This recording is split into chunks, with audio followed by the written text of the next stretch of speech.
Hello दोस्तों, कैसे हैं आप सभी। आपका हमारी इस नई वीडियो में बहुत बहुत स्वागत है। आप ये video study with AD YouTube channel पर देख रहे हैं और आज की ये वीडियो पॉलिटी स्टैटिक जीके का पार्ट 3 है। इसमें हम पॉलिटी के इम्पोर्टेंट क्वेश्चंस डिस्कस करेंगे, तो बने रहिए इस वीडियो में और वीडियो को पूरा देखिए। और वीडियो पसंद आता है तो वीडियो को लाइक कीजिए और कमेंट करके बताइए और अपने दोस्तों के साथ भी शेयर कीजिए। तो चलिए बिना किसी देरी के वीडियो को शुरू करते हैं। बढ़ते हैं हम अपने पहले क्वेश्चन की तरफ। हमारा आज का पहला क्वेश्चन है, भारतीय संविधान के किस अनुच्छेद अनुसार संसद के किसी भी सदन में विधेयक पेश करके ही संविधान में संशोधन प्रक्रिया शुरू की जा सकती है। भारतीय संविधान के किस अनुच्छेद अनुसार संसद के किसी भी सदन में विधेयक पेश करके ही संविधान में संशोधन प्रक्रिया शुरू की जा सकती है। ऑप्शंस हैं अनुच्छेद 334, अनुच्छेद 348, अनुच्छेद 361 या अनुच्छेद 368। इनमें से किस अनुच्छेद के अनुसार संसद में विधेयक पेश करके ही संविधान में संशोधन प्रक्रिया शुरू की जा सकती है? तो इसका आंसर है अनुच्छेद 368, ऑप्शन नंबर 4, अनुच्छेद 368।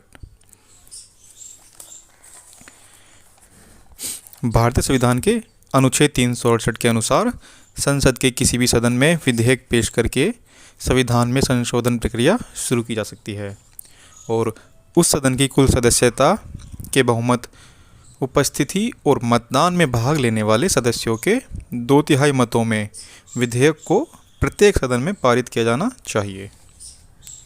चलते हैं हम अपने दूसरे क्वेश्चन की तरफ।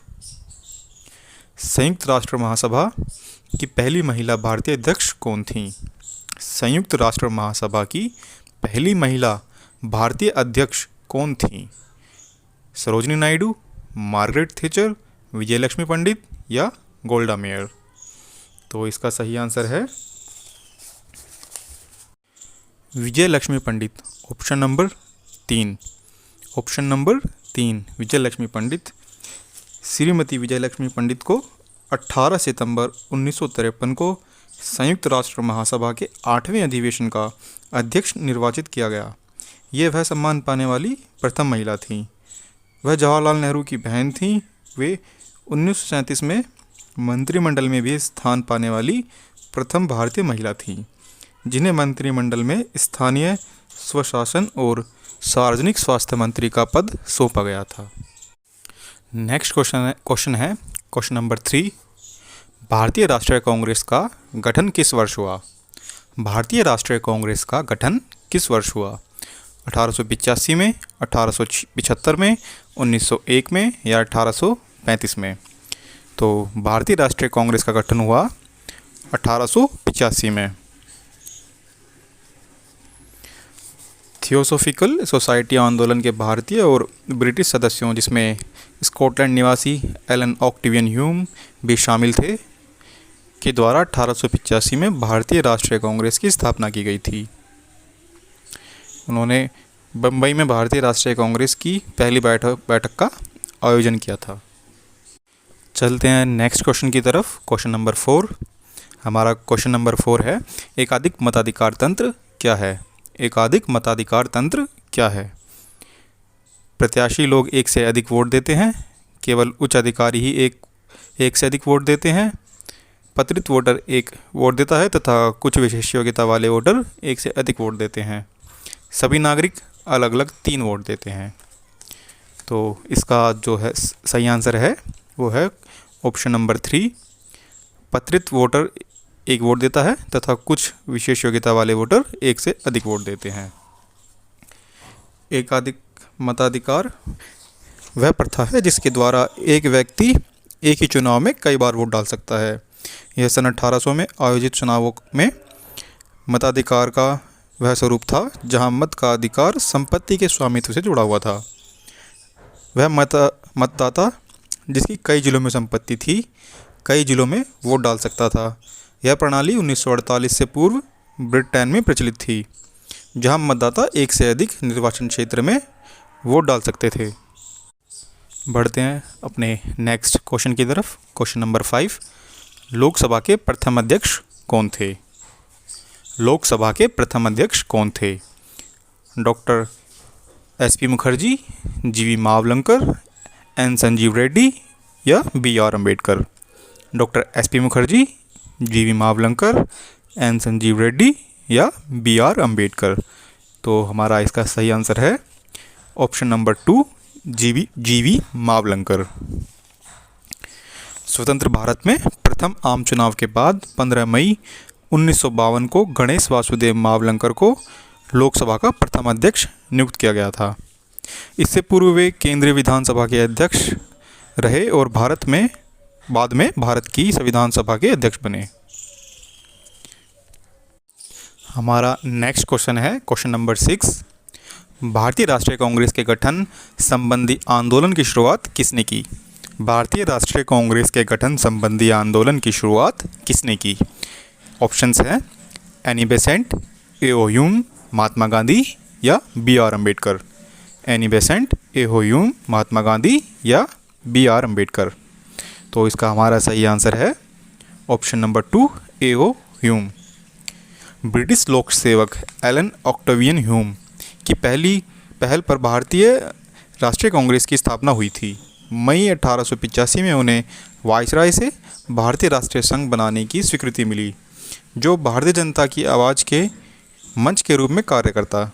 28 दिसंबर 1885 को बम्बई में जब कांग्रेस की स्थापना हुई, तब ह्यूम ने कांग्रेस के महासचिव के रूप में कार्य आरंभ किया। बढ़ते हैं अपने नेक्स्ट क्वेश्चन की तरफ। क्वेश्चन नंबर 7, भारत छोड़ो आंदोलन किस वर्ष आरंभ हुआ? भारत छोड़ो आंदोलन किस वर्ष आरंभ हुआ? हमारे ऑप्शंस हैं 1943, 1941, 1942 या 1940?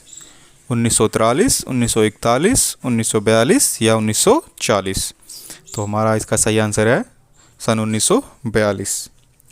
भारत में 9 अगस्त 1942 को गांधी जी द्वारा आरंभ किया गया भारत छोड़ो आंदोलन एक सविनय अवज्ञा आंदोलन था।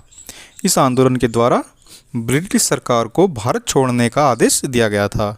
8 अगस्त 1942 को ग्वालियर टैंक मैदान, बम्बई में गांधी जी के करो या मरो के आह्वान पर यह आंदोलन आरंभ हुआ। हमारा नेक्स्ट क्वेश्चन है क्वेश्चन नंबर 8, लोकप्रिय प्रभुसत्ता क्या है? लोकप्रिय प्रभुसत्ता क्या है? हमारे ऑप्शंस हैं जनता के प्रतिनिधि का प्रभुत्व, विधि शीर्ष का प्रभुत्व, राज्य के शीर्ष का प्रभुत्व या जनता का प्रभुत्व? तो इसका हमारा सही आंसर है ऑप्शन नंबर 4, जनता का प्रभुत्व। लोकप्रिय प्रभुसत्ता का सिद्धांत बताता है कि सरकार की सत्ता जनता द्वारा स्थापित की जाती है, जो कि संपूर्ण राजनीतिक शक्ति के स्रोत हैं। जनता द्वारा निर्वाचित प्रतिनिधि जनता की स्वीकृति से दीर्घकाल तक शासन कर सकते हैं। इसे जनता की प्रभुसत्ता के रूप में भी जाना जाता है। हमारा नेक्स्ट क्वेश्चन है क्वेश्चन नंबर 9, बांग्लादेश की स्थापना किस वर्ष हुई? बांग्लादेश की स्थापना किस वर्ष हुई? 1970, 1972, 1973 या 1971? 1970, 1972, 1973 या 1971? तो इसका सही आंसर है ऑप्शन नंबर 4, 1971। आधुनिक बांग्लादेश 26 मार्च 1971 को तब अस्तित्व में आया जब इसने पाकिस्तान से अलग होने की घोषणा की। इसके बाद भारत बांग्लादेश की संयुक्त मैत्री सेनाओं ने पाकिस्तान को पराजित कर दिया। पाकिस्तानी सेना ने आत्मसमर्पण कर दिया और 16 दिसंबर 1971 को ढाका स्वतंत्र हो गया। 17 दिसंबर 1971 को स्वतंत्र राष्ट्र के रूप में बांग्लादेश की स्थापना हुई। हमारा नेक्स्ट क्वेश्चन है क्वेश्चन नंबर 10, संविधान के किस भाग में मौलिक अधिकारों का वर्णन है? संविधान के किस भाग में मौलिक अधिकारों का वर्णन है? ऑप्शंस हैं भाग 2, भाग 3, भाग 4 या भाग 5? भाग 2, भाग 3, भाग 4 या भाग 5? तो संविधान के भाग 3 में मौलिक अधिकारों का वर्णन मिलता है। संविधान के भाग 3 में। तो दोस्तों, आज की हमारी ये वीडियो बस यहीं तक है। अगर आपको वीडियो अच्छी लगी हो तो वीडियो को प्लीज़ लाइक कीजिए और कमेंट करके बताइए, और अपने दोस्तों के साथ शेयर भी ज़रूर कीजिए। और इस वीडियो का PDF डाउनलोड करने के लिए यूट्यूब इस वीडियो के डिस्क्रिप्शन बॉक्स में चैनल का लिंक है, टेलीग्राम चैनल का लिंक दिया हुआ है, उसमें आप जाके इस PDF को डाउनलोड कर सकते हैं टेलीग्राम चैनल से। तो मिलते हैं अब नेक्स्ट वीडियो में, तब तक के लिए थैंक यू।